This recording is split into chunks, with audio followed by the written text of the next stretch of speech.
साथियों, यदि समाज में हम नजर डालें, आसपास यदि हम देखें, तो समस्याएं अनंत है। और उन समस्याओं में जो सबसे ज्यादा हमें कचोटने वाली समस्या है हम युवा वर्गों की, कि हमारी सैलरी कम है। हम ऐसा दूसरों से जब अपनी तुलना करते हैं तो स्पष्ट रूप से दिखाई देता है। और वास्तव में देश की 85% आबादी आज भी यदि हम देखें, ऐसे युवा या ऐसे लोग या ऐसे परिवार जिनके घर में कमाने वाला कोई एक है, और उनकी भी सैलरी अगर आप देखें, सैलरी कहिए या कोई दिहाड़ी मजदूरी करते हैं उनकी बात कहें, या रेडी पटरी लगाने वाले गिग वर्कर, मैं सबको मिला जुलाकर उन वर्गों की बात कर रहा हूं जिनकी सैलरी 10, 15, 20 हजार तक जाती है। और ऐसा नहीं कि उनके पास कोई दूसरी सुविधा है। इसी तनख्वाह में घर भी चलाना है, परिवार भी पालना है, बच्चे भी पढ़ाने हैं, माँ बाप को भी देखना है, रूम रेंट भी देना है, सब कुछ देखना है। और ये चुनौती है जिसको हमें स्वीकार करना पड़ेगा। लेकिन ये चुनौती तब और भयंकर हो जाती है जब हम दूसरों से अपनी तुलना करते हैं। साथियों, बात यहां 10,000, 15,000 या 1 लाख की नहीं है। बात है कि हम चलते कैसे हैं। यदि आपको सही ढंग से चलना आ जाए, परिवार चलाना आ जाए, अपने खर्चे को मैनेज करना आ जाए, तो आप 15-20 हजार रुपए में भी मैनेज कर लोगे। और यदि मैनेज करना ना आए तो आप लाख, 1.5 लाख, 2 लाख कमा कर भी आप हमेशा कर्ज में, लोन में फंसे रह जाओगे। तो आज हम इसी विषय पर चर्चा करने वाले हैं कि आखिर कम संसाधन में अपने को व्यवस्थित कैसे रखें, खुशियां कैसे पाएं, अपने बच्चों को हम कैसे समय दें, अगर जीवन साथी है तो हम उसके साथ कैसे अच्छा तालमेल बैठाएं। तो सबसे पहले अपने कोर इनकम को समझना। कोर इनकम एक ऐसा इनकम जो कि हर माह आपके पास इतना तो आता ही आता है। यदि इस स्थिति में है तो आप उन लोगों से तो बेहतर ही हैं जिनके पास कोई इनकम ही नहीं है, जो दिन को खाते हैं, रात का पता नहीं खाना मिलेगा नहीं मिलेगा, सड़क पे सो जाते हैं, जिनके बच्चे भूखे बिलबिलाते हैं। तो धन्यवाद उस प्रभु का कि इस योग्य तो हमें तुमने बना दिया कि हम अपने सुधा को भर सकते हैं।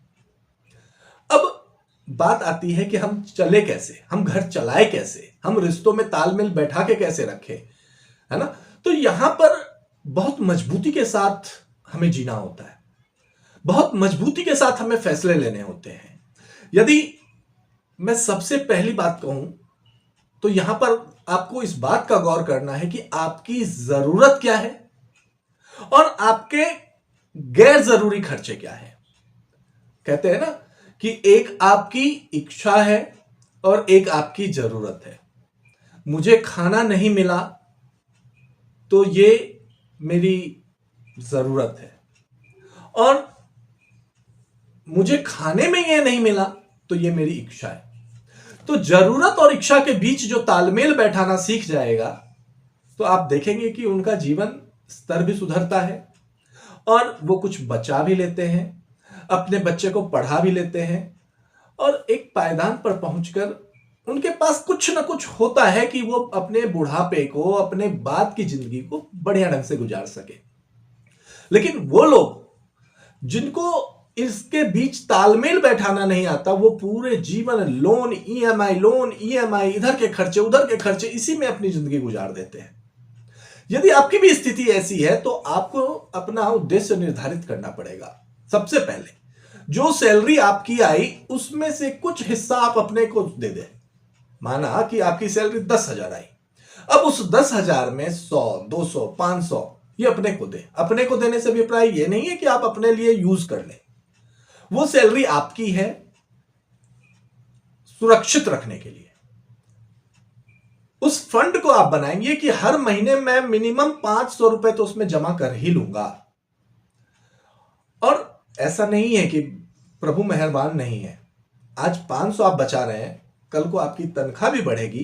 तो यह हैबिट अगर आपके अंदर है तो धीरे धीरे 500 से 700, 700 से 800, 800 से 1000, 2000 इस तरह से हम बढ़ सकते हैं। लेकिन यदि हमने ऐसा सोच लिया कि मेरी तो तनख्वाह ही कुछ नहीं है, मैं बचा ही नहीं सकता, तो फिर आप कभी नहीं बचा पाएंगे, चाहे आज 10,000 कमा रहे हो या फिर आप 1,00,000 रुपए कमा रहे हो। मैं उन लोगों की बात कहूं जो ज्यादा कमाते हैं, उनके पास ज्यादा जिम्मेदारियां हैं, लेकिन वो गैर जिम्मेदारी है। जैसे सैलरी आई, चलो शॉपिंग करने निकल पड़े, आवश्यकता नहीं है उन चीजों की, फिर भी वो लेंगे। अच्छी चीज है घर में, उसे बेच देंगे, कबाड़ी को बेच देंगे, लेकिन दूसरे को दिखाना है, अपना लाइफ स्टेटस मेंटेन करना है।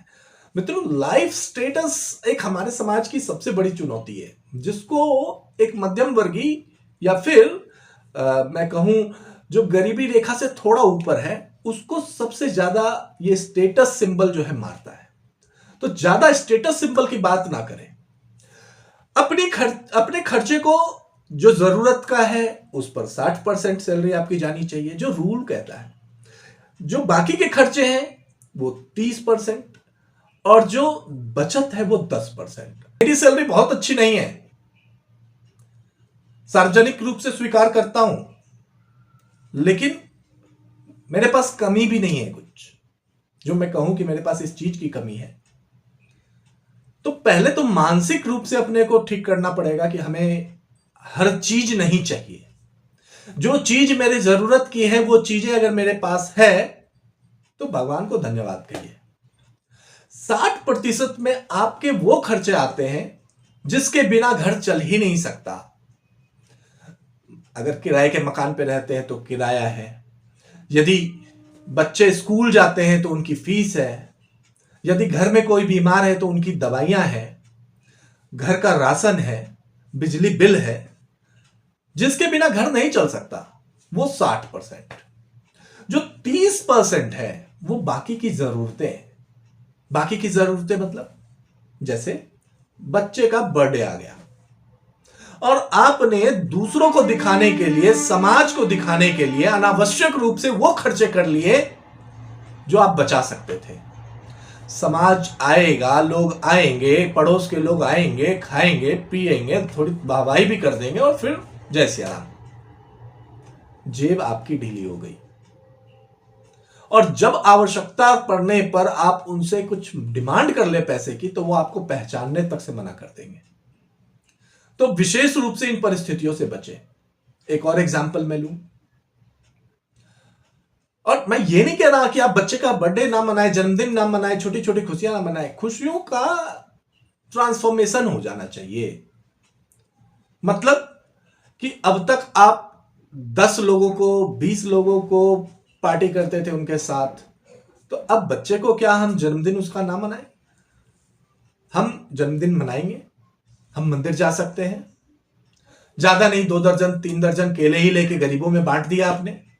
बच्चे के अंदर एक वैल्यू आ गई कि हमें कुछ डिस्ट्रीब्यूट करना है, हमें डोनेट करना है। दूसरा, भगवान का आशीर्वाद ले लिया आपने। तीसरा, जब परिवार सहित गए ही हैं तो चलो जो छोटे मोटे खर्चे में हम खा पी के आ सकते हैं हम खा पी लेंगे।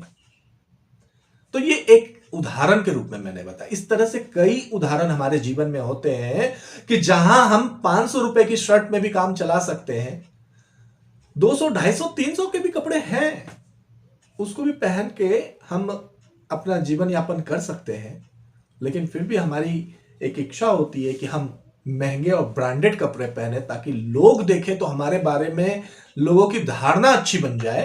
तो ये हमारी बेवकूफी और कुछ नहीं। तो बाकी के खर्चे वो खर्चे होते हैं जिसके बिना आपका घर चल जाएगा, लेकिन फिर भी जरूरत तो है ही, तो उसमें हम बार्गेन कर लें। बार्गेन कैसा? जैसे कोई सेल आया, कोई ऑफर आया, उस समय हम सामान खरीद लें। अगर आपको कोई ऐसा आइटम चाहिए, मान लीजिए कि मुझे स्वेटर चाहिए, अब मैं स्वेटर कब लूं? दिसंबर में जाके लूंगा तो वो 200-500 महंगा मिलेगा, और यही मैंने अगर फरवरी लास्ट में खरीदा तो मुझे वो थोड़ा सस्ता पड़ेगा। तो ये विवेक आपको हमेशा प्रयोग में लाना है।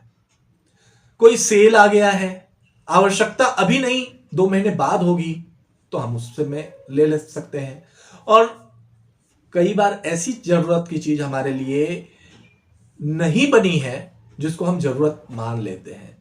जैसे घर में एक 14 इंच का टीवी है, 21 इंच का टीवी है, लेकिन वाइफ ने कह दिया या बच्चों ने कह दिया कि नहीं मेरे दोस्त के यहां तो बड़ा वाला टीवी है, तो बड़ा वाला टीवी ला दो, और आप भी इमोशनल होकर बाइंग कर लिए।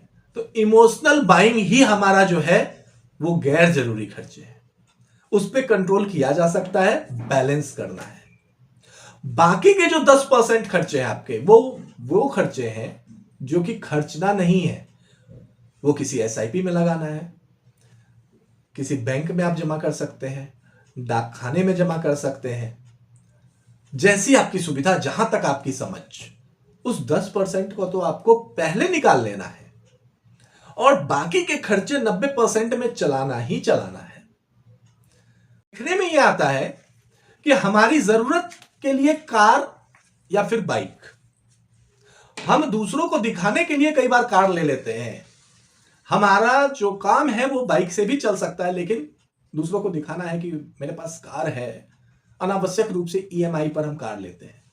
फिर कार लिया, इंश्योरेंस कराते हैं, फिर पेट्रोल डलवाओ, फिर थोड़ी बहुत अगर कुछ उसमें खराबी आ गई तो उसके लिए जेब ढीली करो।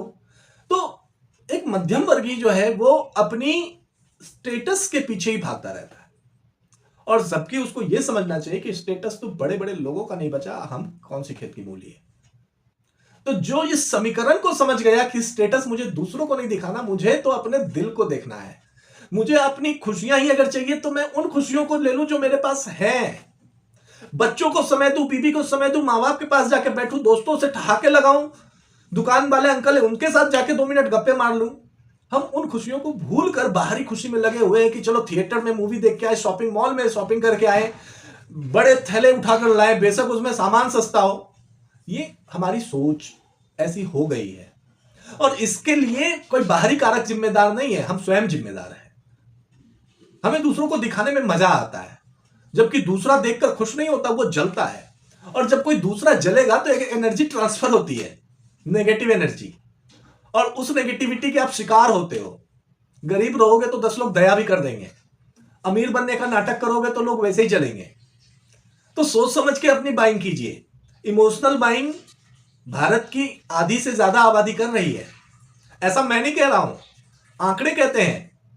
और यदि उन आंकड़ों पर आप गौर करें तो एक बात और अलग सी दिखती है कि वे चीजें जो हमारे जरूरत की नहीं है और बाहरी देशों में लोग उसको इग्नोर कर रहे हैं, जैसे कोल्ड ड्रिंक। मैं कोल्ड ड्रिंक पीता हूं, लेकिन मैं इसकी बुराई कर रहा हूं क्योंकि इसकी कमियां क्या है वो भी मुझे पता है। उतना ही पीता हूं जितना पिया जाना चाहिए।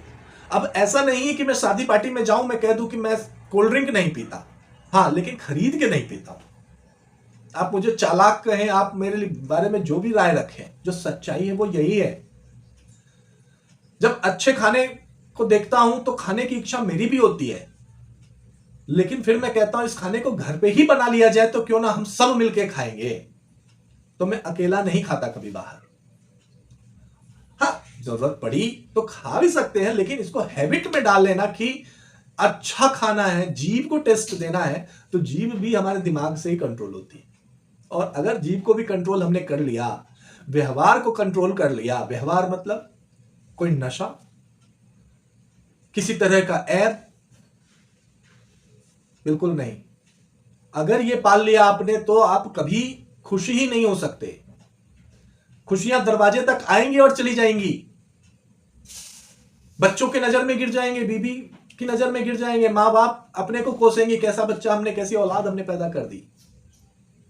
इस विषय पर हम कभी और चर्चा करेंगे, लेकिन आज जरूरत यह है कि क्या कम खर्चे में भी हम घर चला सकते हैं और खुशहाली पूर्वक जिंदगी जी सकते हैं। तो हाँ, आप देखिएगा अपने आसपास के समाज में कई ऐसे लोग आपको मिल जाएंगे जिनकी आमदनी बहुत कम है, लेकिन खुशियां उनकी बहुत है।